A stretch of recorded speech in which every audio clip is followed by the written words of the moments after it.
नमस्कार, मेरा नाम है अजय और मैं आपको मुंशी प्रेमचंद जी की एक बहुत ही मशहूर कहानी सुनाने जा रहा हूँ, जिसका नाम है कफन।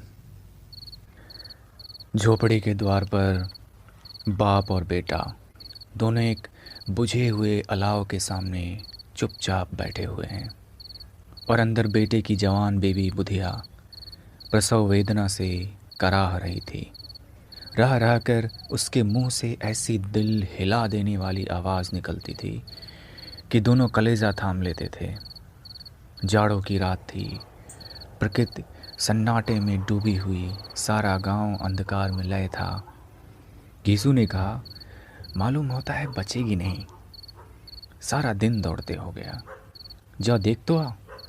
माधव चिढ़कर बोला, मरना ही है तो जल्दी मर क्यों नहीं जाती, देख कर क्या हूँ। तू बड़ा बेदर्द है बे, साल भर जिसके साथ सुख चैन से रहा उसी के साथ इतनी बेवफाई।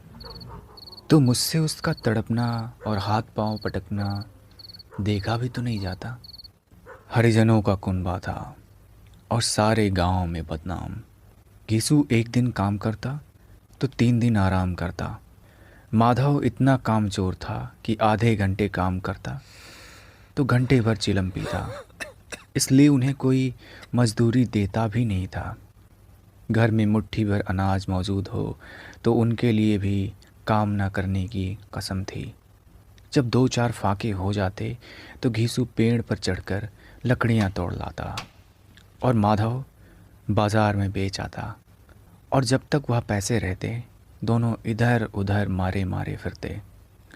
जब फाके की नौबत आती तो फिर लकड़ियाँ तोड़ते या मजदूरी की तलाश करते।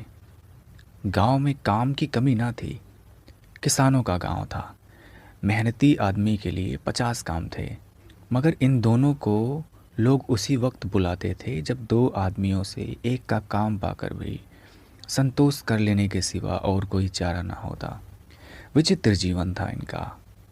घर में मिट्टी के 2-4 बर्तनों के सिवा कोई संपत्ति नहीं। फटे चीथड़ों से अपनी नग्नता को ढाके हुए जिए जाते थे। संसार की चिंताओं से मुक्त, कर्ज से लदे हुए, गालियाँ भी खाते, मार भी खाते, मगर कोई गम नहीं। दिन इतने की वसूली की बिल्कुल आशा न रहने पर भी लोग उन्हें कुछ न कुछ कर्ज दे ही देते थे। मटर की फसल से मटर उखाड़ लाते और आलू की फसल से आलू उखाड़ लाते और दोनों भून भून कर खाते, या 10-5 ऊँख उखाड़ लाते और रात को चूसते। घीसू ने इसी आशावृत्ति से 60 साल की उम्र काट दी और माधव भी सपूत की तरह बाप के पद चिन्हों पर चल रहा था, बल्कि उसका नाम और भी उजागर कर रहा था। इस वक्त भी दोनों अलाव के सामने बैठकर आलू भून रहे थे, जो कि किसी के खेत से खोद लाए थे। घीसू की स्त्री का तो बहुत दिन हुए देहांत हो गया था और माधव का ब्याह पिछले साल हुआ था। जब से यह औरत आई थी, इसने ख़ानदान में व्यवस्था की नींव डाली थी। पिसाई करके या घास छीलकर सेर भर आटे का इंतज़ाम कर लेती थी और इन दोनों बेगैरतों का दोजक भरती थी।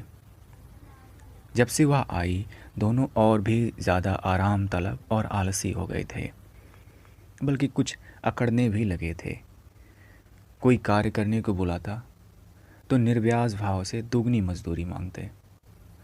वही औरत आज प्रसव वेदना से मर रही थी और यह दोनों शायद इसी इंतज़ार में थे कि वह मर जाए तो हम आराम से सोए।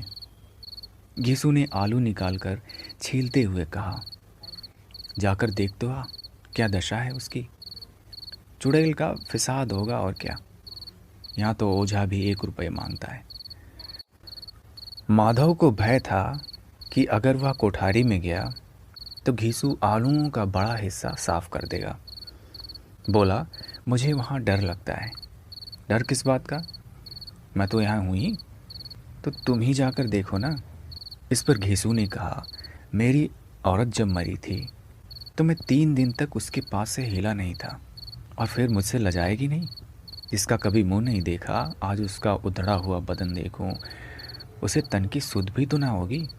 मुझे देखेगी तो खुलकर हाथ पांव भी ना पटक सकेगी। माधव ने कहा, कोई बाल बच्चा हो गया तो क्या होगा, सोट गुड़ तेल कुछ भी तो नहीं है घर में। इस पर घीसू ने कहा, सब कुछ हो जाएगा, भगवान दे तो। जो लोग अभी एक पैसा नहीं दे रहे हैं वही कल बुला बुला कर पैसे देंगे। मेरे 9 लड़के हुए, घर में कुछ न था, मगर भगवान ने किसी न किसी तरह से बेड़ा पार ही लगाया। दोनों आलू निकाल निकाल कर जलते जलते खाने लगे। कल से कुछ खाया नहीं था, इतना सब्र नहीं था कि दोनों उन्हें ठंडा हो जाने दें। कई बार दोनों की ज़बानें जल गईं। छिल जाने पर आलू का बाहरी हिस्सा तो बहुत ज़्यादा गर्म न मालूम होता, लेकिन दांतों के तले पड़ते ही अंदर का हिस्सा ज़बान, हलक और तालू को जला देता था। और उस अंगारे को मुंह में रखने से ज़्यादा खैरियत इसी में थी कि वह अंदर पहुंच जाए। वहाँ उसे ठंडा करने के लिए काफ़ी सामान थे, इसलिए दोनों जल्दी जल्दी निकल जाते। हालांकि इस कोशिश में उनकी आंखों से आंसू निकल आते। घीसू को उस वक्त ठाकुर की बारात याद आई, जिसमें वह 20 साल पहले गया था। उस दावत में उसे जो तृप्ति मिली वह उसके जीवन में एक याद रखने वाली बात थी, और आज भी उसकी याद ताज़ा थी। बोला, वह भोज नहीं भूलता। तब से फिर उस तरह का खाना भरपेट नहीं मिला। लड़की वालों ने सबको भरपेट पूड़ियाँ खिलाई थी, सबको, छोटे बड़े सब ने पूड़ियाँ खाई, और वो भी असली घी के। चटनी, रायता, 3 तरह के सूखे साग, एक रसेदार तरकारी, दही, चटनी, मिठाई। और अब क्या बताऊं कि उस भोज में क्या क्या स्वाद मिला। कोई रोक टोक नहीं थी, जो चीज़ चाहो मांगो और जितना चाहो खाओ। लोग ऐसा खाए कि किसी से पानी तक नहीं पिया गया। मगर परोसने वाले हैं कि पत्तल में गरम गरम गोल गोल सुवारियाँ, कचौरियाँ डाल देते हैं। मना करते हैं कि नहीं चाहिए, पत्तल पर हाथ से रोक देते हैं, मगर वह है कि दिए जाते हैं। और जब सबने मुंह धो लिया तो पान इलायची भी मिली, मगर मुझे पान लेने की कहाँ सुध थी। खड़ा ना हुआ जाता था, चटपट जाकर अपने कंबल पर लेट गया। ऐसा दिल दरिया था वह ठाकुर। आलू खाकर दोनों पानी पिए और वहीं अलाव के सामने अपनी धोतियाँ ओढ़कर पाँव पेट में डाले सो गए, और जैसे 2 बड़े बड़े अजगर गिडुलियाँ मारे पड़े हों। और बुधिया अभी तक करा रही थी अकेली अपने कमरे में। सवेरे माधव ने कोठारी में जाके देखा तो उसकी स्त्री ठंडी हो गई थी। उसके मुंह पर मक्खियाँ भिनक रही थीं, पथराई हुई आंखें ऊपर टंगी हुई थी, सारी देह धूल से लथपथ हो गई थी। उसके पेट में बच्चा मर गया था। माधव भागा हुआ घीसू के पास आया। फिर दोनों जोर जोर से हाय हाय करके छाती पीटने लगे। पड़ोस वालों ने यह रोना धोना सुना तो दौड़े हुए आए और पुरानी मर्यादा के अनुसार इन अभागों को समझाने लगे। मगर ज़्यादा रोने धोने का अवसर ना था। कफन का भी, लकड़ी का भी इंतज़ाम करना था, उसकी भी फिक्र करनी थी। घर में तो पैसा इस तरह गायब था जैसे चील के घोंसले में मांस। बाप बेटा रोते रोते गांव के जमींदार के पास गए। वह इन दोनों की सूरत से नफरत करता था। कई बार तो इन्हें अपने हाथों से पीट भी चुका था, चोरी करने के लिए, वादे पे काम न करने के लिए। जमींदार ने पूछा, क्या बे घसुआ, रोता क्यों है? अब तो तू कहीं दिखाई भी नहीं देता, मालूम होता है इस गांव में रहना नहीं चाहता। हाँ? घीसू ने ज़मीन पर सिर रखकर आंखों में आंसू भरे कहा, सरकार बड़ी विपत्ति में हूँ। माधव की घरवाली का देहांत हो गया, गुजर गई वो। रात भर तड़पती रही सरकार। हम दोनों उसके सिरहाने बैठे रहे, दवा दारू जो कुछ हो सका सब कुछ किया। मुदा वह हमें दगा दे गई साहब। अब कोई एक रोटी देने वाला भी नहीं रहा मालिक। तबाह हो गए हम, घर उजड़ गया हमारा। आपका गुलाम हूँ, अब आपके सिवा और कौन उसकी मिट्टी पार लगाएगा सरकार। हमारे हाथ में तो जो कुछ था वह सब तो दवा दारू में उठ गया। आपके सिवा किसके द्वार पर जाऊं सरकार। जमींदार साहब दयालु थे, मगर घीसू पर दया करना काले कंबल पर रंग चढ़ाने जैसा था। जी में तो आया, कह दे चल दूर हो जाए यहाँ से। यूँ तो बुलाने पे भी नहीं आता, आज जब गरज पड़ी तो आकर खुशामद कर रहा है, हरामखोर कहीं का, बदमाश। लेकिन यह क्रोध, या दंड का अवसर ना था। जी में कूदते हुए 2 रुपए निकाल कर फेंक दिए, मगर सांत्वना का एक शब्द भी मुंह से नहीं निकाला। उसकी तरफ ताका तक नहीं, जैसे सिर का बोझ उतारा हो। अब जब गांव के जमींदार साहब ने 2 रुपए दिए तो गांव के बनिए महाजनों को इनकार करने का साहस कैसे होता। घेसू जमींदार के नाम पर ढिढोरा भी पीटना जानता था। किसी ने 2 आने दिए, किसी ने 4 आने दिए।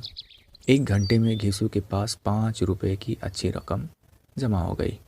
कहीं से नाज मिला, कहीं से लकड़ी, और दोपहर को घेसू और माधव बाजार से कफन लाने चले। इधर लोग बांस वगैरह काटने लगे। गांव की नर्म दिल स्त्रियां आकर लाश को देखती थी और उसकी बेकसी पर 2 बूंद आंसू बहाकर चली जाती थी। बाजार में पहुंचकर घेसू बोला, लकड़ी तो उसे जलाने भर की मिल गई है, क्यों माधव? माधव बोला, हाँ लकड़ी तो बहुत है, अब कफन चाहिए। तो चलो कोई हल्का सा कफन ले लें। हाँ और क्या, लाश उठते उठते रात हो जाएगी। रात को कफन कौन देखता है? कैसा बुरा रिवाज है, जिसे जीते जी तन ढाकने को चिथड़ा भी ना मिले, उसे मरने के बाद नया कफन दिया जाता है। वाह, माधव ने कहा, कफन लाश के साथ जल ही जाता है और क्या रखा रहता है। यही 5 रुपए अगर पहले मिल जाते तो कुछ दवा दारू का इंतज़ाम हो जाता और आज बहू बच जाती। दोनों एक दूसरे की मन की बात ताड़ रहे थे। बाजार में इधर उधर घूमते रहे, कभी उस दुकान पर तो कभी उस दुकान पर। तरह तरह के कपड़े, रेशमी, सूती देखे, मगर कोई जचा नहीं। यहाँ तक कि शाम हो गई। दोनों ना जाने कैसे मधुशाला के सामने आ पहुँचे और जैसे किसी पूर्व निश्चित व्यवस्था से अंदर चले गए। वहाँ जरा देर तक दोनों असमंजस में खड़े रहे, एक दूसरे के चेहरे की तरफ देख रहे थे। फिर घेसू ने गद्दी के सामने जाकर कहा, साहू जी, एक बोतल हमें भी दे दीजिए। इसके बाद कुछ चिखौना आया, तली हुई मछलियाँ आई और दोनों बरामदे में बैठकर शांतिपूर्वक मदिरा पीने लगे, सब कुछ भूलकर। कुछ पीने के बाद दोनों सुरूर में आ गए। घेसू बोला, कफन लाने से क्या मिलता, आखिर जल ही जाता, क्यों? कुछ बहुओं के लिए जाता नहीं, उसके साथ जाता नहीं। माधव आसमान की तरफ देखकर बोला, मानव देवताओं से अपनी निष्पापता का साक्षी बना रहा हो। दुनिया का दस्तूर है, नहीं तो लोग ब्राह्मणों को 1000 रुपए क्यों दे देते?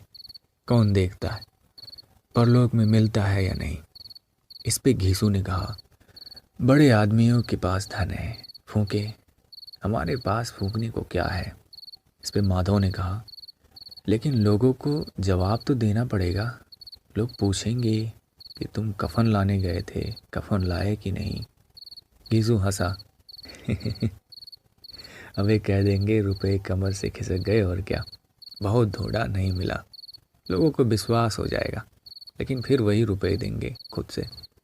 माधव भी हंसा। इस अनपेक्षित सौभाग्य पर बोला, बड़ी अच्छी थी बेचारी, मरी भी तो खूब खिला पिला कर। क्यों बापू? आधी बोतल से ज़्यादा उड़ गई। घेसू ने 2 सेर पूड़ियाँ मंगाई, चटनी, अचार और कलेजियाँ भी। शराब खाने के सामने ही दुकान थी। माधव लपक कर 2 पत्तलों में सारे सामान ले आया। पूरा 1.5 रुपया खर्च हो गया इनका, सिर्फ थोड़े से पैसे बचे। दोनों इस वक्त शान से बैठे पूड़ियाँ खा रहे थे, जैसे जंगल में कोई शेर अपना शिकार उड़ा रहा हो। न जवाबदेही का खौफ था, न बदनामी की फिक्र। इन भावनाओं को उन्होंने बहुत पहले ही जीत लिया था। घेसू दार्शनिक भाव से बोला, हमारी आत्मा प्रसन्न हो रही है तो क्या उसे पुण्य न होगा? माधव ने श्रद्धा से सिर झुकाकर तस्दीक की, जरूर से जरूर होगा। भगवान तुमसे बैकुंठ में ले जाना, तुम अंतर्यामी हो। हम दोनों हृदय से उसे आशीर्वाद दे रहे हैं। आज जो भोजन मिला वह कभी उम्र भर ना मिला था। एक क्षण के बाद माधव के मन में एक शंका जगी। बोला, क्यों दादा, हम लोग भी एक न एक दिन वहाँ जाएंगे ही। घेसू ने इस भोले भाले सवाल का उत्तर ना दिया। वह परलोक की बातें सोचकर इस आनंद में बाधा न डालना चाहता था। माधव ने कहा, जो वह पूछेगी कि तुमने मुझे कफन क्यों नहीं दिया, तो क्या जवाब दोगे? कहेंगे तुम्हारा सिर और क्या। मगर बापू पूछेगी तो ज़रूर, तू कैसे जानता है कि उसे कफन ना मिलेगा? हाँ? तो मुझे गधा समझता है? 60 साल क्या दुनिया में घास खोदता रहा हूँ? उसको कफन मिलेगा और इससे बहुत अच्छा मिलेगा। माधव को विश्वास ना आया। बोला, कौन देगा? रुपए तो हम चट कर गए। वह तो मुझसे पूछेगी, उसकी मांग में तो सिंदूर मैंने ही डाला था। घीसू गर्म होकर बोला, मैं कहता हूँ उसे कफन मिलेगा, तू मानता क्यों नहीं है? हाँ मगर रुपए कौन देगा? अरे वही लोग देंगे जिन्होंने अब की बार दिया, और क्या। हाँ, अब की बार रुपए हमारे हाथ में आएंगे शायद। ज्यों ज्यों अंधेरा बढ़ता था और सितारों की चमक तेज होती थी, मधुशाला की रौनक भी बढ़ती जाती थी। कोई गाता था, कोई डींग मारता था, कोई अपने संगी के गले लिपट कर रोता था, कोई अपने दोस्त के मुंह में कुल्हड़ लगा देता था। वहाँ के वातावरण में सुरूर था, हवा में नशा। कितने तो यहाँ आकर एक चुल्लू में मस्त हो जाते थे। शराब से ज़्यादा यहाँ की हवा में नशा था। जीवन की बाधाएं यहाँ खींच लाती थी और वे कुछ देर के लिए भूल जाते थे कि वे जीते हैं या मरते हैं, या न जीते हैं न मरते हैं। और यह दोनों बाप बेटे अब भी मज़े ले लेकर चुस्कियाँ ले रहे थे। भरपेट खाकर माधव ने बची हुई पूड़ियों का पत्तल उठाकर एक भिखारी को दे दिया, जो खड़ा इनकी ओर भूख के नज़रों से देख रहा था और देने के गौरव, आनंद और उल्लास का अपने जीवन में पहली बार अनुभव किया। घीसू ने कहा, ले खूब खा और आशीर्वाद दे। जिसकी कमाई है वह तो मर गई, मगर तेरा आशीर्वाद उसे ज़रूर पहुँचेगा। बड़ी गाढ़ी कमाई के पैसे हैं। माधव ने फिर से आसमान की तरफ कहा, वह बैकुंठ में जाएगी दादा। घीसू खड़ा हो गया और जैसे उल्लास की लहरों में तैरता हुआ बोला, हाँ बेटा, बैकुंठ में तो जाएगी। किसी को सताया नहीं था, किसी को दबाया नहीं था, और मरते मरते हमारी ज़िंदगी की सबसे बड़ी लालसा पूरी कर गई। वह बैकुंठ में ना जाएगी तो क्या ये मोटे मोटे लोग जाएंगे जो गरीबों को दोनों हाथों से लूटते हैं और अपने पाप को धोने के लिए गंगा में नहाते हैं और मंदिरों में जल चढ़ाते हैं? श्रद्धालुता का यह रंग तुरंत ही बदल गया। अस्थिरता नशे की खासियत है। दुख और निराशा का दौर हुआ। माधव बोला, मगर दादा, बेचारी ने जिंदगी में बड़ा दुख भोगा, कितना दुख झेल कर मरी। वह आंखों पर हाथ रखकर रोने लगा, चीखे मार मार कर। घीसू ने समझाया, क्यों रोता है बेटा? खुश हो कि वह माया जाल से मुक्त हो गई, इस गरीबी से मुक्त हो गई, जंजाल से छूट गई। बड़ी भाग्यवान थी जो इतनी जल्द इस गरीबी से, इस माया मोह के बंधन से नाता तोड़ दिया। और दोनों खड़े होकर गाने लगे, ठगिनी क्यों नैना झमकावे ठगिनी। पियक्कड़ों की आंखें इनकी ओर लगी हुई थी और यह दोनों अपने दिल में मस्त गाए जाते थे। फिर दोनों नाचने लगे, उछले भी, कूदे भी, गिरे भी, मटके भी, भाव भी बताए, अभिनव भी किए और आखिर नशे से मदमस्त होकर वहीं गिर पड़े।